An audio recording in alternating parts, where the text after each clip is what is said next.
ଭାଙ୍ଗି ଯାଉଛି କି ଆପଣଙ୍କ ବିବାହ? ମିଳୁନି କି ମନ ପସନ୍ଦର ଜୀବନ ସାଥୀ? ବିବାହରେ ହେଉଛି କି ବିଳମ୍ବ? ଶିବରାତ୍ରି ପରଠୁ ଏହି ରାଶିର ଯୁବକ ଯୁବତୀଙ୍କ ବିବାହରେ ହେବ ନାହିଁ ସମସ୍ୟା। ବିବାହରେ ବିଳମ୍ବ ହେଉଛି କି? ଅନେକ ବର୍ଷରୁ ଅର୍ଥ ଅଭାବରେ ଘାଣ୍ଟି ହେଉଛନ୍ତି କି? ତେବେ କରନ୍ତୁ ନାହିଁ ଚିନ୍ତା, ଏଥର ମହାଶିବରାତ୍ରିରେ ଏହି ରାଶିର ବ୍ୟକ୍ତିଙ୍କ ଜୀବନରୁ ମୂଳପୋଛ କରିଦେବ ସବୁ ସମସ୍ୟା। ଦର୍ଶକ ବନ୍ଧୁ, ବିବାହ ଏପରି ଏକ ଯୋଗ, ସଠିକ ସମୟ ନ ଆସିବା ପର୍ଯ୍ୟନ୍ତ ବାହାଯୋଗ ଆସିନଥାଏ। ଯେତେ ଚିନ୍ତା କଲେ ମଧ୍ୟ କୌଣସି ସୁଫଳ ମିଳିନଥାଏ। ସଠିକ ସମୟ ନ ଆସିବା ପର୍ଯ୍ୟନ୍ତ ପ୍ରସ୍ତାବ ଗୁଡ଼ିକ ଭାଙ୍ଗି ଚାଲିଥାଏ। ମନ ପସନ୍ଦର ଜୀବନ ସାଥୀ ମିଳୁନଥାନ୍ତି। ଏହାକୁ ନେଇ ଅନେକ ସମୟରେ ଅନେକ ଯୁବକ ଓ ଯୁବତୀ ଏବଂ ସେମାନଙ୍କ ପରିବାର ଲୋକେ ଭାଙ୍ଗି ପଡ଼ିଥାନ୍ତି। ଏପରିକି କେହି କେହି ଅନେକ ପ୍ରସ୍ତାବ ଖୋଜି ଖୋଜି ଶେଷରେ ନିରାଶ ହୋଇପଡ଼ନ୍ତି ଏବଂ ଏଥିସହିତ ଦୁଃଖରେ ମଧ୍ୟ ଭାଙ୍ଗି ପଡ଼ନ୍ତି। ହେଲେ ବିବାହରେ ବିଳମ୍ବ ହେଉଥିଲେ କରନ୍ତୁ ନାହିଁ ଆଦୌ ବି ମନ ଦୁଃଖ। ଯେତେ ପର୍ଯ୍ୟନ୍ତ ବାହାଯୋଗ ଖୋଲି ନାହିଁ ସେତେ ପର୍ଯ୍ୟନ୍ତ ଆପଣଙ୍କ ବିବାହ ସ୍ଥିର ହେବ ନାହିଁ। ତେବେ ଚଳିତ ବର୍ଷ ମହାଶିବରାତ୍ରି ପରଠୁ ଏହି ରାଶିର ବ୍ୟକ୍ତିଙ୍କର ବିବାହ ରାଶି ଯୋଗ ଫିଟିବା ସହିତ ଏହି ରାଶିର ଯୁବକ ଯୁବତୀ ମାନେ ନିଜ ଇଚ୍ଛା ମୁତାବକ ଜୀବନ ସାଥୀ ପାଇପାରିବେ।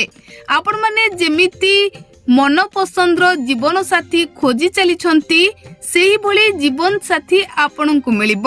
ତେବେ ଆଉ ଡେରି ନକରି ଆସନ୍ତୁ ଜାଣିବା କେଉଁ ରାଶିର ବ୍ୟକ୍ତି ବିଶେଷଙ୍କ ଜୀବନରେ ପରିବର୍ତ୍ତନ ଆସିବାକୁ ଯାଉଛି, ଆଉ କେଉଁ ରାଶିର ଯୁବକ ଯୁବତୀଙ୍କ ବାହାଯୋଗ ଖୋଲିବାକୁ ଯାଉଛି। ଆମେ ସମସ୍ତେ ଜାଣିଛନ୍ତି ଭୋଳାନାଥ ବହୁତ ହିଁ ଭୋଳା ଅଟନ୍ତି, କାରଣ ସେ ତାଙ୍କ ଭକ୍ତମାନଙ୍କ ଉପରେ ଅତି ଶୀଘ୍ର ପ୍ରସନ୍ନ ହୋଇଯାଆନ୍ତି। ଶାସ୍ତ୍ର ଅନୁସାରେ ଭଗବାନ ମହାଦେବଙ୍କ ଭକ୍ତମାନଙ୍କ ଉପରେ କୌଣସି ବି ସଙ୍କଟ ଆସିନଥାଏ, କାରଣ ସେହି ସବୁ ସଙ୍କଟରୁ ପ୍ରଭୁ ନିଜେ ତାଙ୍କ ଭକ୍ତମାନଙ୍କୁ ବଞ୍ଚାଇ ଦେଇଥାନ୍ତି। ଜ୍ୟୋତିଷ ଶାସ୍ତ୍ର ଅନୁସାରେ ପ୍ରତ୍ୟେକ ରାଶିର ଅଲଗା ଅଲଗା ସ୍ୱାମୀ ବା ପ୍ରଭୁ ରହିଛନ୍ତି। କୌଣସି ଭକ୍ତ ଯଦି ନିଜ ରାଶି ଅନୁସାରେ ମହାଶିବରାତ୍ରି ରାତିରେ ଏସବୁ ଉପାୟ କରିଥାନ୍ତି ତେବେ ସେମାନଙ୍କ ମନସ୍କାମନା ନିଶ୍ଚୟ ପୂର୍ଣ୍ଣ ହୋଇଥାଏ। ମେଷ ରାଶିର ବ୍ୟକ୍ତି ବିଶେଷ ମାନେ ଶିବରାତ୍ରି ଦିନରେ ପାଣିରେ ଗୁଡ଼ କିମ୍ବା ମହୁ ମିଶାଇ ଭୋଳାନାଥଙ୍କର ଅଭିଷେକ କରନ୍ତୁ। ତାପରେ ନାଲି ଚନ୍ଦନରେ ଶିବଙ୍କ ଉପରେ ଲେପନ କରନ୍ତୁ। ଏହାଦ୍ୱାରା ଆପଣଙ୍କ ଜୀବନରୁ ସବୁଦିନ ପାଇଁ ଅଭାବ ଅନାଟନ ଦୂର ହେବ ଓ ଆପଣ ଆର୍ଥିକ ସମସ୍ୟାର ଆଦୌ ସମ୍ମୁଖୀନ ହେବେ ନାହିଁ। ଏବେ ଆସନ୍ତୁ ଜାଣିବା ବୃଷ ରାଶି ବିଷୟରେ। ଏହି ରାଶିର ବ୍ୟକ୍ତି ବିଶେଷ ମାନେ ଦହିରେ ପ୍ରଭୁ ଶିବଙ୍କର ଅଭିଷେକ କରାଇବା ଦ୍ୱାରା ଅତ୍ୟନ୍ତ ହିଁ ଶୁଭ ଫଳ ମିଳିପାରିଥାଏ। ଏଥିସହ ସେମାନେ ଧଳା ଚନ୍ଦନ, ଚାଉଳ ଓ ଅରଖ ଫୁଲ ମଧ୍ୟ ଭଗବାନଙ୍କ ଉପରେ ଶିବରାତ୍ରିରେ ଚଢ଼ାଇ ପାରିବେ। ଏହାଦ୍ୱାରା ଏମାନଙ୍କ ବାହାଯୋଗ ତୁରନ୍ତ ଖୋଲିଯିବ ଆଉ ଜୀବନରେ କୌଣସି ସମସ୍ୟା ରହିବ ନାହିଁ। ଏବେ ଆସନ୍ତୁ ଜାଣିବା ମିଥୁନ ରାଶି ବିଷୟରେ। ଏହି ରାଶିର ବ୍ୟକ୍ତିମାନେ ଜାଗର ଦିନ ମହାପ୍ରଭୁଙ୍କର ଆଖୁ ରସରେ ଅଭିଷେକ କରାନ୍ତୁ। ଏମାନେ କୁଶ, ଦୁବ ଓ ଭାଙ୍ଗ ଆଦି ପ୍ରଭୁ ଶିବଙ୍କ ଉପରେ ଚଢ଼ାଇ ପାରିବେ। ଏହାଦ୍ୱାରା ଏମାନଙ୍କ ଜୀବନରୁ ସବୁ ସମସ୍ୟା ଦୂର ହୋଇଯିବ ଓ କୌଣସି ସମସ୍ୟା ଜୀବନରେ ମଧ୍ୟ ରହିବ ନାହିଁ। ତେବେ ଏବେ ଆସନ୍ତୁ ଜାଣିବା କର୍କଟ ରାଶି ବିଷୟରେ। ଏହି କର୍କଟ ରାଶିର ଲୋକମାନେ କ୍ଷୀର ସହ ଶୁଦ୍ଧ ଘିଅରେ ପ୍ରଭୁଙ୍କର ଜାଗର ଦିନ ଅଭିଷେକ କରାନ୍ତୁ। ଏଥିସହ ଶିବଙ୍କ ଉପରେ ଧଳା ଚନ୍ଦନରେ ତିଲକ ଲଗାନ୍ତୁ। ଆପଣଙ୍କ ବାହାରାଶି ମହାଶିବରାତ୍ରିଠୁ ଖୋଲିଯିବ।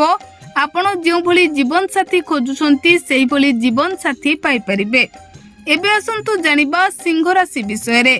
ଏହି ରାଶିର ବ୍ୟକ୍ତି ପାଣିରେ ଗୁଡ଼ ଓ ମହୁ ମିଶାଇ ପ୍ରଭୁଙ୍କର ଅଭିଷେକ କରାନ୍ତୁ। ଚାଉଳ ଓ ଗୁଡ଼ରେ କ୍ଷୀରି ପ୍ରସ୍ତୁତ କରି ପ୍ରଭୁଙ୍କୁ ଅର୍ପଣ କରି ପୂଜା କରନ୍ତୁ। ଆପଣଙ୍କ ଶରୀର ସୁସ୍ଥ ରହିବ, ମନ ଶାନ୍ତ ରହିବ, ଆର୍ଥିକ ସମସ୍ୟା ଜୀବନରୁ ମୂଳପୋଛ ହୋଇଯିବ। ସେଭଳି କନ୍ୟା ରାଶି। ଏହି କନ୍ୟା ରାଶିର ଲୋକମାନେ ଶିବଲିଙ୍ଗ ଉପରେ ଆଖୁ ରସରେ ଅଭିଷେକ କରିବା ଉଚିତ। ଏମାନେ ବେଲ, ଦୁବ ଓ ଭାଙ୍ଗ ଆଦି ଚଢ଼ାଇ ପାରିବେ। କ୍ୟାରିୟରରେ ବହୁତ ଉନ୍ନତି କରିବେ, ପାଠ ପଢ଼ାରେ ସଫଳତା ପାଇବେ। आउ यह सहित जीवन सब समस्या दूर होइजिबो। तेबे एबे आसंतु जानिबा तुला राशि विषय रे। एही राशिर लोक सुगंधित तेल, अतर, शुद्ध घी और अतर रे प्रभुंकर शिवलिंग को अभिषेक करांतो। एमाने दही मिश्री और क्षीरर प्रसाद मध्य चढ़ाई परिबे, जहा फल रे जीवन रे आउ कोनोसी समस्या रहिबो नाही। एबे आसंतु जानिबा बिछा राशि विषय रे। बिछा राशिर व्यक्ति विशेष माने पानी रे गुड़ और महू मिसाई शिवलिंगंकर अभिषेक करांतो। एमाने नाली फूल जेपरी मंदार, गोलाप भली फूल चढ़ाई परिबे। तेबे एबे आसंतु जानिबा धनु राशि विषय रे। एही राशिर लोक माने क्षीर रे हळदी और महू मिसाई शिवलिंगंकर अभिषेक करांतो। हळदिया चंदन रे तिलक लगाई हळदिया गेंडु फूल अर्पण करंतो। आपणको बाहा जोग फिटिबाकू जाउछि और विवाह परे दाम्पत्य जीवन मध्य सुखरे कटिबो। एबे आसंतु जानिबा मकर राशि और कुंभ राशि विषय रे। एही राशिर लोके राशि तेल किंबा नड़िया पानी रे शिवलिंगर अभिषेक करबाकू पड़िबो। एमाने बेलपत्र और भांग आदि चढ़ाई परिबे, जहा फल रे एमाने अनेक दिनरु जो समस्या देई गति करुथिले ताहार समाधान होई जिवो आ जीवन रे कोनोसी समस्या रहिबो नाही। सेबोली मीन राशि एमाने क्षीर रे केसर, गुड़ कि महू मिसाई शिवलिंगंकर अभिषेक कराइबा उचित। गहम, चाउल और सोरिष आदि भगवान शिवं को अर्पण करंतु। जहा चाहिए आपनको सब मनस्कामना पूर्ण हेबो। Bureau report, BNS live.